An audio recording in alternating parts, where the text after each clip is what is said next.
नमस्कार सभी को। तो जैसा मैंने आप सभी से कहा था, तो मैं महापुराण का महात्म्य करने जा रहा हूँ। सर्वप्रथम सबसे पहले जो है श्री शिव महापुराण का महात्म्य, इसमें टोटल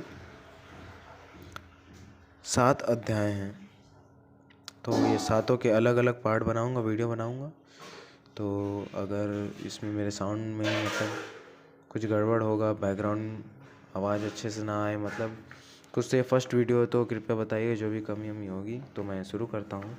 सबसे पहले ये पेज में मैं ये रिकॉर्डिंग कर रहा हूँ, बाद में फ़ोटो लगा दूँगा महापुराण की भी। ये सबसे पहले तो ये निवेदन लिखे हैं इन्होंने कुछ।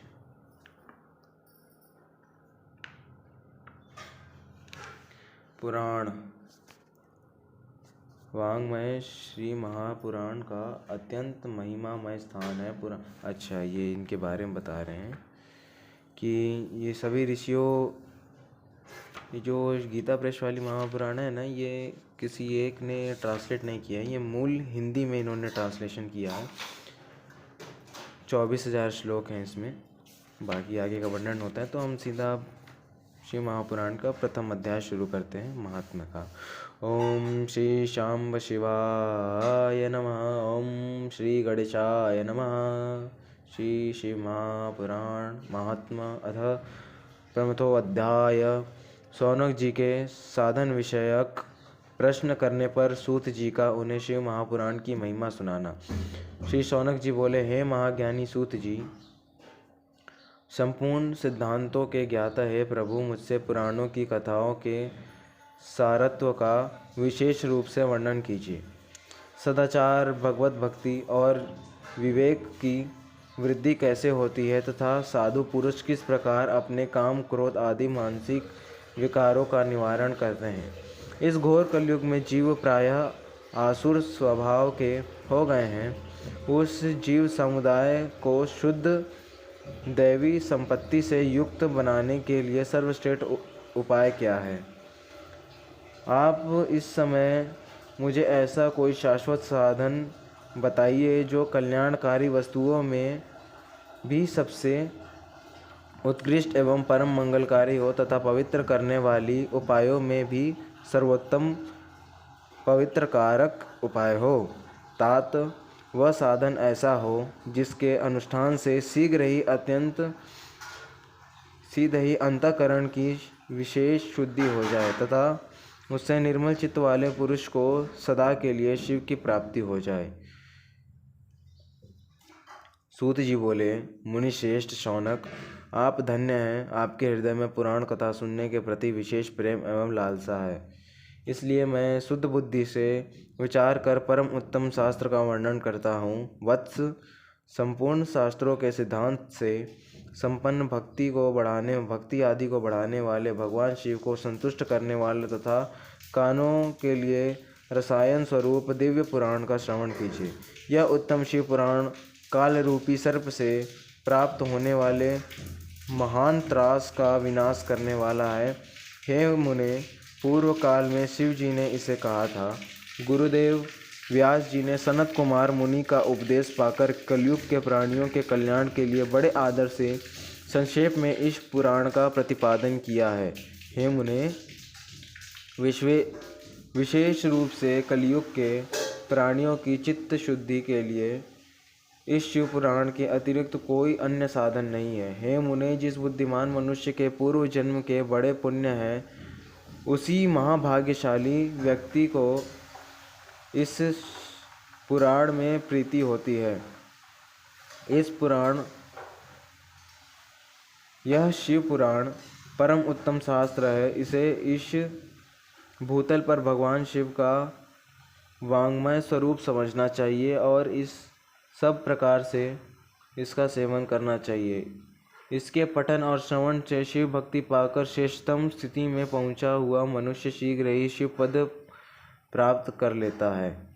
इसलिए संपूर्ण यत्न करके मनुष्यों ने इस पुराण के अध्ययन को अभिष्ट साधन माना है और इसका प्रेम पूर्वक श्रवण भी संपूर्ण वांछित फलों को देने वाला है।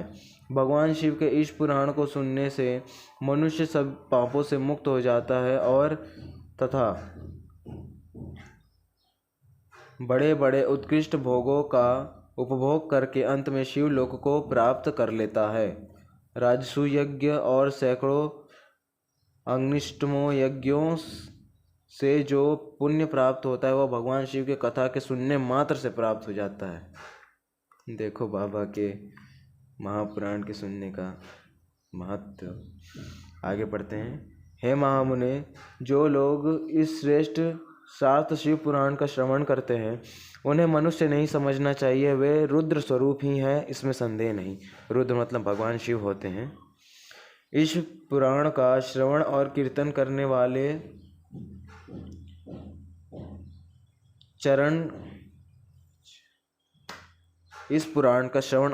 करने वाले लोगों के चरण कमल की धूलि को मुनिगण तीर्थ ही समझना चाहिए। जो प्राणी परम पद को प्राप्त करना चाहते हैं उन्हें सदा भक्ति पूर्वक इस निर्मल शिव पुराण का श्रवण करना चाहिए। हे मुनिश्रेष्ठ, मनुष्य सदा इसे सुनने में समर्थ न हो तो उसे प्रतिदिन स्थिर चित्त से एक मुहूर्त में इसको सुनना चाहिए। हे मुने, यदि मनुष्य प्रतिदिन सुनने में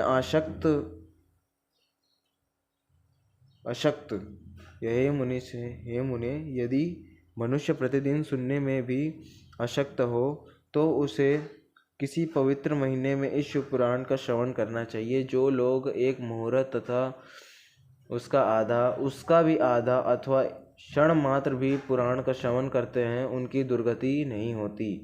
हे मुनीश्वर, जो पुरुष इस शिव पुराण की कथा को सुनता है वह सुनने वाला पुरुष कर्म रूपी महावन को जलाकर संसार के पार हो जाता है। हे मुने, सभी दानों और सभी यज्ञों दान वो जो हम दान करते हैं ना, हे मुने, सभी दानों और सभी यज्ञों से जो पुण्य मिलता है वह फल भगवान शिव के इस पुराण को सुनने से निश्चल हो जाता है। हे मुने, विशेषकर इस कलिकाल में तो शिव पुराण के श्रवण के अतिरिक्त मनुष्यों के लिए मुक्तिदायक कोई अन्य श्रेष्ठ साधन नहीं है। शिव पुराण का श्रवण और भगवान शंकर के नाम का संकीर्तन दोनों ही मनुष्यों को कल्प वृक्ष के समान सम्यक फल देने वाला है, इसमें संदेह नहीं है। कलयुग में धर्म चरण से शून्य चित्त वाले दुर्बुद्धि मनुष्यों के उद्धार के लिए भगवान शिव ने अमृत स्वरूप शिव पुराण की उद्भावना की है। अमृत पान करने से तो केवल अमृत पान करने वाला ही मनुष्य अजर अमर होता है, किंतु भगवान शिव का यह कथामृत संपूर्ण कुल को ही अजर अमर कर देता है। इस शिव पुराण की परम पवित्र कथा का विशेष रूप से सदा ही सेवन करना चाहिए, करना ही चाहिए। 3 बार इन्होंने कहा है। इस शिव पुराण की कथा के श्रवण का क्या फल कहूँ। इस श्रवण मास के भगवान सदाशिव उस प्राणी के हृदय में विराजमान हो जाते हैं। श्रवण मात्र माने सुनने, केवल सुनने से। यह शिव पुराण नामक ग्रंथ 24,000 श्लोकों से युक्त है।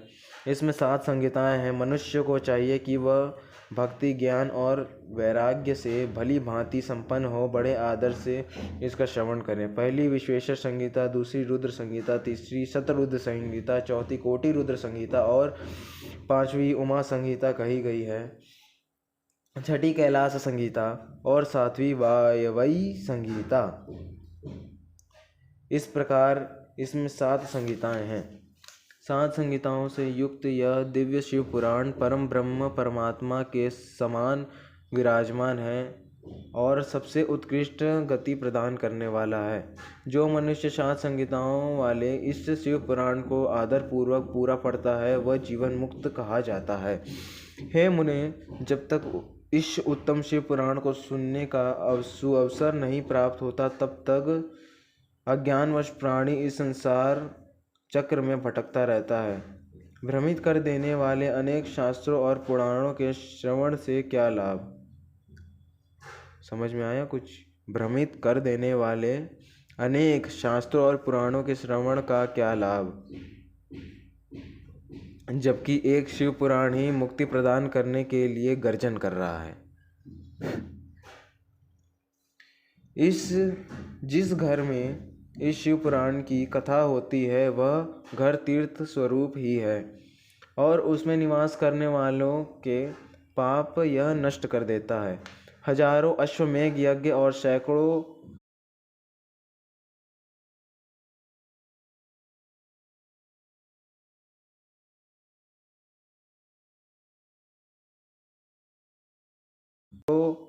वाजपेय यज्ञ शिव पुराण की 16 कला की बराबर नहीं कर सकते। 16 कला की भी बराबरी नहीं कर सकते। 16वीं कला मतलब उनके 16 अंश मतलब टुकड़ों की बराबरी भी नहीं कर सकते। हे मुनिश्रेष्ठ, जो अधम प्राणी जब तक भक्तिपूर्वक शिव पुराण का श्रवण नहीं करता तभी तक उसे पापी कहा जाता है। गंगा आदि पवित्र नदियाँ, मुक्तिदायिनी सप्तपुरियाँ तथा गयादि तीर्थ इस शिव पुराण की समता कभी नहीं कर सकते। मतलब ये जो तीर्थ है ना, गंगा माता हो गई, पवित्र नदियाँ हो गई, गया तीर्थ है, ये भी भगवान शिव पुराण की समानता नहीं कर सकते कभी भी। जिसे परम गति की कामना हो उसे नित्य शिव पुराण के एक श्लोक अथवा आधे श्लोक का ही स्वयं भक्तिपूर्वक पाठ करना चाहिए। जो निरंतर अर्थानुसंधान पूर्वक इस शिव पुराण को बाँचता है अथवा नित्य प्रेम पूर्वक इसका पाठ मात्र करता है वह पुण्य आत्मा है, इसमें संशय नहीं है। जो उत्तम बुद्धि वाला पुरुष अंतकाल में भक्तिपूर्वक इस पुराण को सुनता है उस पर अत्यंत प्रसन्न हुए भगवान महेश्वर उसे अपना पद धाम प्रदान करते हैं। पद मतलब धाम प्रदान करते हैं। जो प्रतिदिन आदर पूर्वक इस शिव पुराण का पूजन करता है वह इस संसार में संपूर्ण भोगों को भोग कर अंत में भगवान शिव के पद को प्राप्त कर लेता है। जो प्रतिदिन आलस्य रहित हो रेशमी वस्त्र आदि के वेष्टन से इस शिव पुराण का सत्कार करता है वह सदा सुखी होता है। माने कि शिव पुराण को साफ सुथरा रखने की बात कही गई है। यह शिव पुराण निर्मल तथा शैवों को सर्वस्व है। शैव मतलब जो शिव भक्त हैं उनको सर्वस्व सब कुछ है। इन लोक और परम लोकों में सुख चाहने वाले को आदर के साथ प्रयत्नपूर्वक इसका सेवन करना चाहिए। माने इसे सुनना चाहिए, पढ़ना चाहिए, ज़्यादा अच्छा रहेगा, लेकिन पढ़ नहीं सकते तो सुनने का भी वही फल है। यह निर्मल एवं उत्तम शिव पुराण धर्म अर्थ काम और मोक्ष रूप चारों पुरुषार्थों को देने वाला है। अतः सदा प्रेम पूर्वक इसका श्रवण एवं विशेष रूप से पाठ करना चाहिए। वेद इतिहास तथा अन्य शास्त्रों में यह शिव पुराण विशेष कल्याणकारी है ऐसा मुमुक्षुजनों को समझना चाहिए। यह शिव पुराण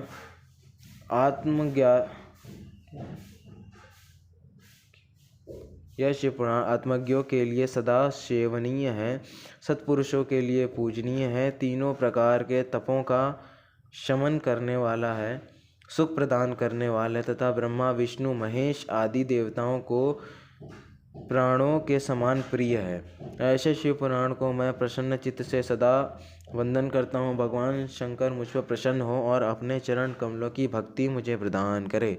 इति श्री स्कंदे महापुराणे शिव महापुराण महात्म्य तन्हिम वर्णम नवमम प्रथमोऽध्याय। इस प्रकार श्री स्कंद महापुराण के अंतर्गत शिव महापुराण महात्म्य में उसकी महिमा वर्णन नामक पहला अध्याय पूर्ण हुआ।